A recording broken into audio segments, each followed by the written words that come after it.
Hi friends, welcome. ഇന്ന് നമുക്ക് ഇതിനെല്ലാം റെഡിയാക്കി എടുക്കാൻ പറ്റിയിട്ടുള്ള നല്ല ടേസ്റ്റി ആയിട്ടുള്ള ക്രീമി ആയിട്ടുള്ള പുഡിങ്ങിൻ്റെ റെസിപ്പി കാണാം. ഇതുണ്ടാക്കാൻ ഭയങ്കര ഈസിയാണ് കേട്ടോ. അതിനായിട്ട് ചൈന ഗ്രാസ് ഒന്ന് മെൽറ്റ് ചെയ്തെടുക്കണം. അപ്പോൾ അതിൻ്റെ കൂടെ തന്നെ ഒരു 3 കപ്പ് ഇളനീരിൻ്റെ വെള്ളം 1/2 കപ്പ് പഞ്ചസാരയും ചേർത്ത് നല്ലോണം തിളപ്പിച്ചെടുത്തിട്ടുണ്ട് കേട്ടോ. അത് ഒരു അരിപ്പയിലൂടെ അരിച്ചിട്ട് ഒരു അരമണിക്കൂർ ഒന്ന് തണുപ്പിച്ചെടുക്കാം. ഇതിലേക്ക് ഇളനീരിൻ്റെ പൾപ്പും 1/2 കപ്പ് കണ്ടൻസ്ഡ് മിൽക്കും 1 കപ്പ് പാലും കൂടി ചേർത്തിട്ട് ഒരു തിക്ക് പേസ്റ്റ് ആക്കി എടുക്കുന്നുണ്ട് കേട്ടോ.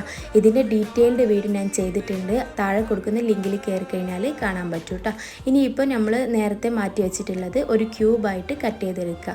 ചെറിയ പീസായിട്ട് കട്ട് ചെയ്തെടുക്കാൻ വേണ്ടിയിട്ട് നോക്കുക. ഇതിൻ്റെ മുകളിലേക്ക് നമ്മൾ ആക്കി വെച്ചിട്ടുള്ള ആ പേസ്റ്റും കൂടി ചേർത്ത് കൊടുക്കുക.